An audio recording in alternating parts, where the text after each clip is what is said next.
We've always provided the different aspects that the dogs do right around the world. And of course, our men and women of the services are supported by the wonderful dogs in so much of their work.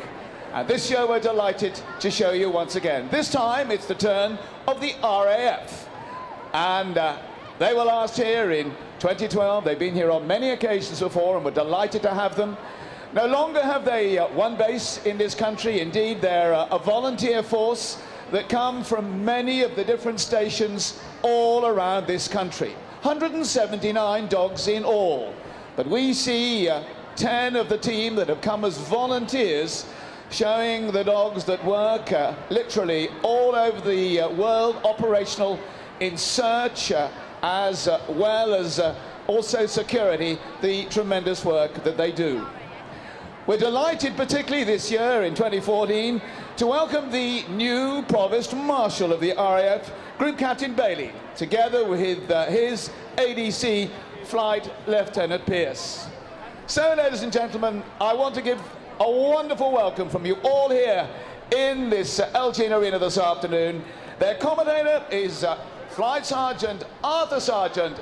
It's the RAF Dog Team. Give them welcome. Wow, thank you very much, ladies and gentlemen. And first, can I say a massive thank you to the Kennel Club for once again inviting us here to the NEC, to Crufts, the biggest dog show in the whole wide world. We're very honoured to be here and very proud to be here. Up until 2 weeks ago, we was wondering if we was going to make it. A lot of the boys and girls on display to you today have been deployed with the floods, helping out local emergency services. Been very busy and very involved in that. And it was the last minute that they said they could come back, and we gave the go-ahead to Crufts that we could come here and be here with you today. On another operational note, a lot of the boys and girls you will see performing for you today have done tours of Afghanistan. Some have done a tour of Iraq and Afghanistan, and some of them, when we finish our display tomorrow, will be going back to their parent units and then going for pre-deployment training to be deployed once again to Afghanistan.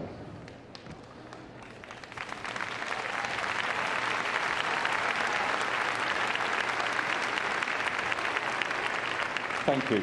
From that little brief introduction I've just given you just there, the word deploying has come up several times. We are very much a modern Royal Air Force police force. We are a deployable capability. One of the things you can say, well, that's what we're trained to do and that's what we're paid to do. Yes, us as the servicemen, we accept that. We have no problem with that. But 99% of us have all got families. Wives, children, mums and dads. British public.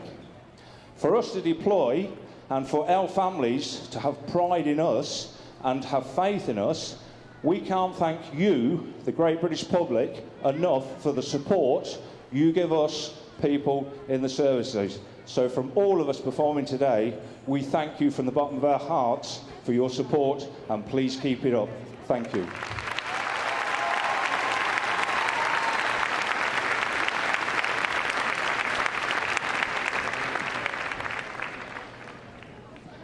Right, ladies and gentlemen, moving on to what we're going to do with you today. Lots of you, hopefully, in the past will have seen us in our blue uniforms, white hats, as the Royal Air Force Police Dog Demonstration Team, where we had obstacles, fast dogs going through hoops, going through fire, and lots of agility. From that, a lot of civilian clubs have taken that and come into a lot of the displays you see today. So we're very proud of being the original people that done that. Moving on from that today, as I said, we are very much a deployable force, an operational force. So we're going to show you a capability display of what our boys and girls do when they leave these shores. Obviously, majority of the work they do is very challenging. It's in very difficult hot climates, wearing lots of kit, and things that could really spoil your day very quickly. So from an operational point of view, a lot of the drills you will see today we have watered down, just to make it a little bit quicker, because it can be quite a slow process in an operational field for the obvious reasons, because we don't want to spoil our day, and we don't want to give somebody the benefit of knowing they've spoilt a member of the British Forces' day. We will not have that. So, I will talk you through it gently, and areas where it does slow down, I will quicken it up. But the main point, what we're here for, is to see the dogs working. We've got some lovely young dogs. We've got an old dog and some that's just not long out of training. And I would introduce each dog to you and tell them whereabouts we are. And give you one or two little points for you to look at so you understand what the dog's trying to do and the handler's trying to do. As the most important word with dog and handler is T. Right, ladies and gentlemen, I'd like you to look at the arena and take yourself away as if this is a village anywhere in the world. Yeah. We've got a vehicle that's parked over. Normally when a patrol takes a patrol pattern, we go through what we call an O-group meeting, where we do a briefing where the patrol's going to go. All the intelligence comes into that briefing of local militia, friendly forces, hazardous area, suspect areas where IEDs could be. So that briefing has taken place. So before these troops hit the ground, they know what they're going into. All their drills will be going through the head because they want to go into an area safely. They want to do the patrol, achieve their objective of the patrol, and extract safely. Right, as you can see over the far side, we've got a vehicle that is parked and somebody acting suspiciously. Through the intelligence in the air, what we use, that has come through to the O group and now been passed on to the patrol. The patrol will ask permission to go into the area. The reason why they ask that is that all the other safety devices around, things in the air watching, they all need to be primed knowing that our patrol has gone into that area.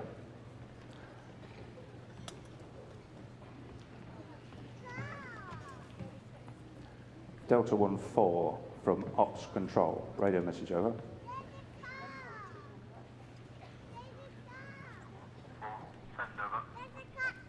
Delta 1-4 from Ops Control. Your permission to patrol area Alpha. Over. Roger that.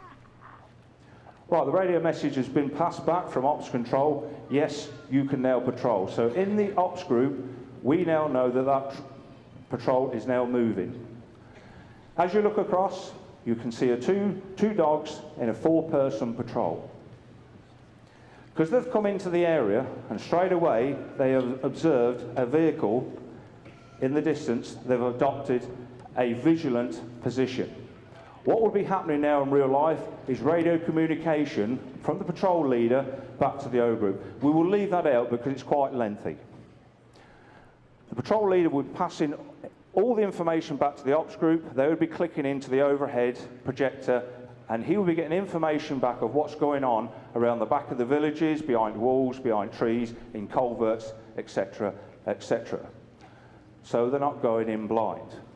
You will notice from the 2 patrol persons at the back carrying the weapons, they are scoping the area with the rifles.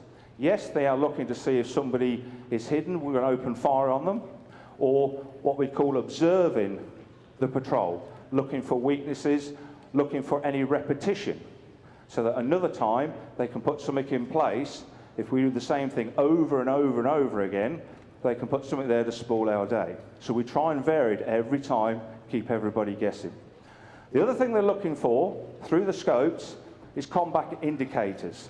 Obviously we've got one combat indicator, which is a vehicle parked and somebody acting suspiciously. So straight away that has aroused their suspicions. The other thing they're doing as they're looking through the scopes is looking for any ground side awareness, something that looks out of place, that could be an IED planted in the ground. So all this information and thought process is going through the patrol before they move in and move in safely. Right, first what is going to happen is Corporal Smith and Arms Explosives Search Dog Gabby is going to clear a route into the area. Then the patrol will follow that route because it is safe. And Corporal Smith, in his own time, when he's ready, will start working Gabby. Gabby is a yellow Labrador, 18 months old, and passed out of training in December. So she's still very young and very new to this job. She has a lot of potential, and we're really looking forward to her future and as a team together. Have you noticed we can train all around the world, but we can't train for the centre arena of Crufts? So this is a new environment for this dog, lots of other dog smells. So it will take her a little bit of a time, being an inexperienced dog, to settle into there. But she's now into a search pattern. She's working her nose, she's working the ground for any ground sense. The other thing to watch with this dog, in this area, we've got forced air, so air is going from all different directions. So if there is something planted, she might not necessarily meet it quite close. Right, she's coming to some cover of an area. What we need to look for is a tail wagging, telling the handler that there's something here. The handler has put his hand up. He knows by her body language that she has found something. Right, this being a young dog, in real life, in an operational scenario, we would now call the dog away from the explosives device or whatever she's indicating of safety. But for display purposes, what we're going to do now is Corporal Smith has called her back. That is good. So he's done some training, teaching her to come away from the, and now he will get her to indicate on the device, which she is doing very nicely. When he's satisfied that she has told him there's something there, and to reinforce it, he will slowly go up, and there we go, she's lied down. She's now convinced herself that there is definitely something here. A little bit unsure to start off with, which is quite understandable, because this is a strange environment. So she's just, have I defined in this environment before? She's made her mind up, good handling from the handler, letting her get on with it. So now he's leaving her for a little bit, just to reinforce, yes, you are right. He will slowly go up, and he will give her a ball reward. And this is the only reason why these dogs do this job. They find the scent for the ball reward. She's been a little bit naughty looking back, but she's young, we'll forgive her for that. And the ball is dropped, and there's her reward.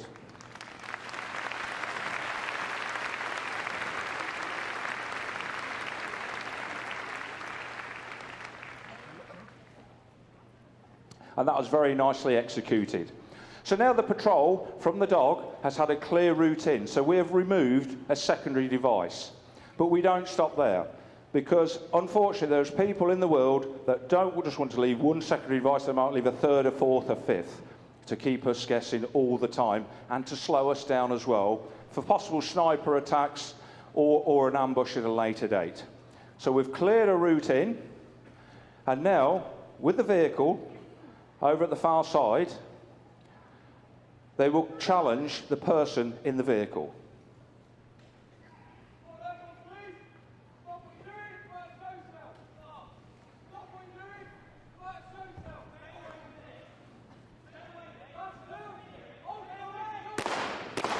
Gunshots, dog is released.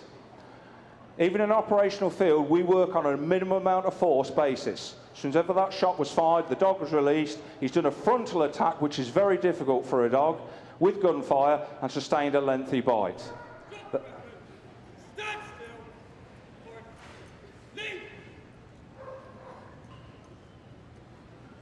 Very strong bite, the dog did leave, and obviously this is a different environment in here, so maybe the commands are not coming through quite as we wish to the dog, but as you can see there was a powerful bite.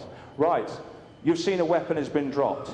If this was an operational theatre, first thing we'd be thinking about is this guy packed with explosive. Is he going to self-detonate? So safety would come into it. In real life, we would all back off now and go into other drills. But for this purpose now, we will take you through a cursory search.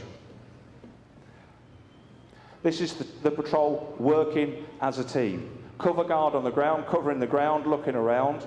Radio information will be coming through all the time. And the handler now using his dog to protect the cover guard as he goes in to conduct the search. In real life, this person would be injured, so we want to get him searched as quickly as possible. And once he's searched, he would be arrested and taken back, first of all, for medical treatment, and then once he is fit for interview, then to be interviewed. Because we want to know why he's been in this area, why is he acting suspiciously, why has he attacked the patrol. All important information, all goes back and helps us in our battle to stay safe and be successful in our operations. Right, the cursory search has been carried out and this intruder has been taken away. Right, we now have a suspicious vehicle, a suspect suspicious vehicle. Out on the ground, for us to search that by hand would take 4 patrol members, possibly between 4 to 8 hours, and that's not even doing it thorough. We can't stay on the ground 4 to 8 hours because we will bring lots of attention to ourselves and somebody will decide to have a go with what we're doing. So now you've just seen this dual capability dog, Boric, military working dog Boric. He's just been released and he's carried out a bite. He's now going to go on and search the vehicle to see if it's carrying any explosives. The handler is Corporal Sam Plant, who is performing in his hometown of Birmingham, and he is a Birmingham City supporter.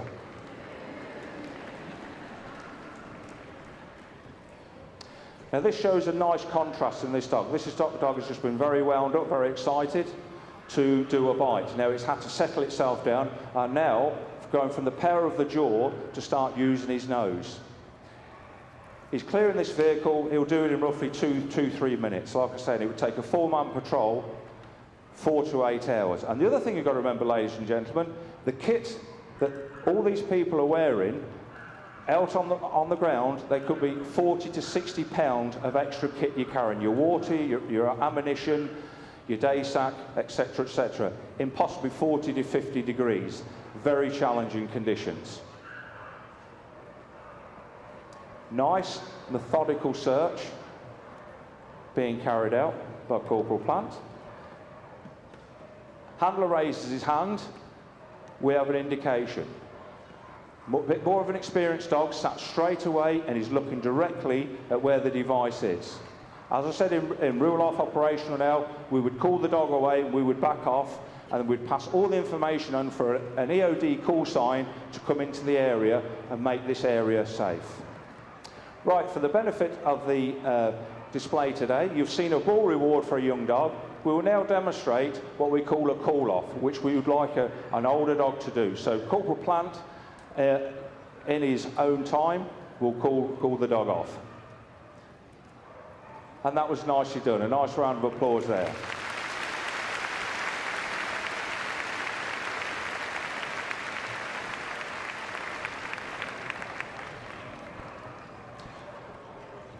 Right, the patrol has safely got onto the area and they've identified 2 suspect devices.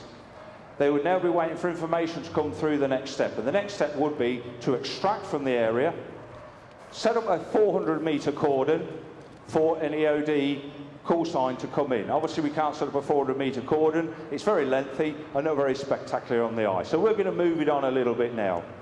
The patrol are now going to regroup in the middle.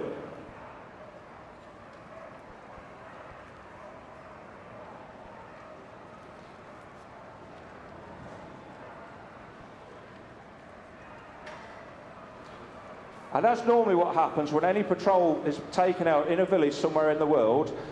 The word starts going around. Local villagers become nosy, they become inquisitive. They want to know what you're doing there. The other thing is somebody's been arrested as well, so families will want to know what's going to happen to their loved one. So very quickly, crowds start to appear. The other reason, there might be 2 reasons for a crowd to appear. One, it might be a family trying to find out what's happened to their loved one, or it might be the local militia is putting pressure on the locals to attack the British military. And if they don't, then their families will be injured. As you can see, this crowd is getting quite hostile. Minimum amount of force is being used, and they're using the guys first to try and talk to them to calm them down. This is not working. They're now backing off. And they're now pushing the dogs forward to try and drive the crowd back in a hope this will detain them and stop them from causing any more trouble. They're not quite having this. It's getting very agitated and very angry. The dogs are pulling forward and working really strong. The crowd are not having it. The 2 on the left and right, and there's a gunshot. Dog released, and another one got too close to the dog. Release and bite. And frontal, trying to confront the dog, trying to make the dog back down, which the dog did not do. straight away the crowd in the middle have gone silent. And I can assure you from my experience at Basra, when we had a crowd control, one dog did stop 300 Iraqis from wanting to spoil our day. And that's the significance of patrol dogs being with us out on our patrols. So it'll be a quick cursory search.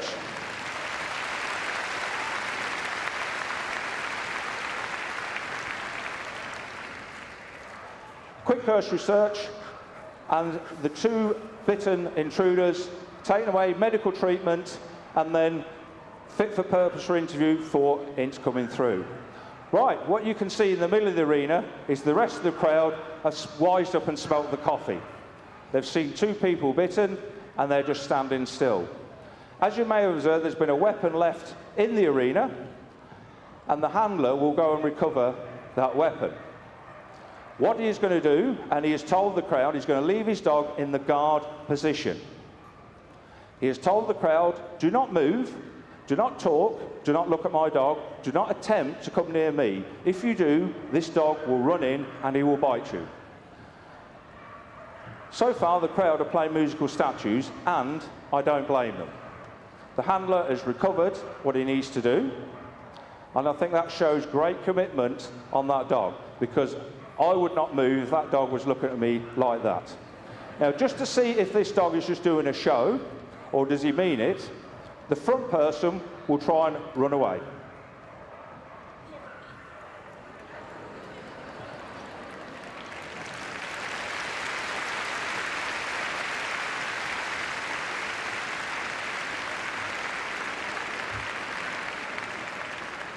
As I said, just to prove that dog did mean what he was saying, he was guarding his handler, and he was using his shepherding instincts as well to keep the group together. As soon as ever that person flinched, he broke and apprehended. The dog removed, and against this intruder would be taken away. Very well done.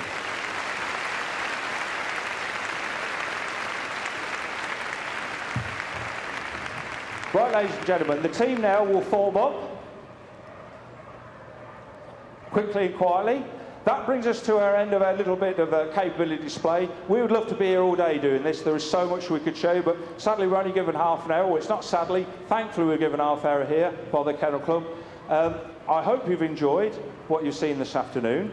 I hope you've got a bit of an insight to what these boys and girls have to put up with when they're out on the ground and overseas. As you see before you, we are here with kind permission of our Provost Marshal, Group Captain Kev Bailey.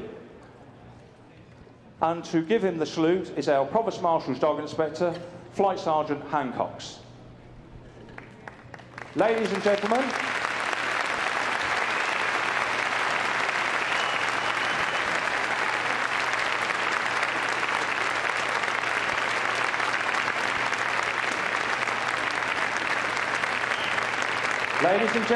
it is my honour and privilege to give you the Royal Air Force Police and their dogs.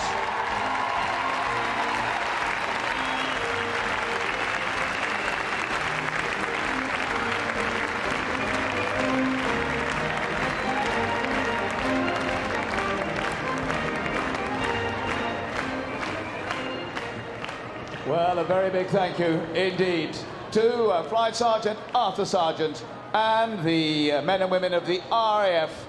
Our servicemen and women right around the world do a fabulous job. Let's just show our appreciation for all the work they do around the world. Don't they do a great job? Come on, they can hear you. Give them a very, very big hand. They deserve it.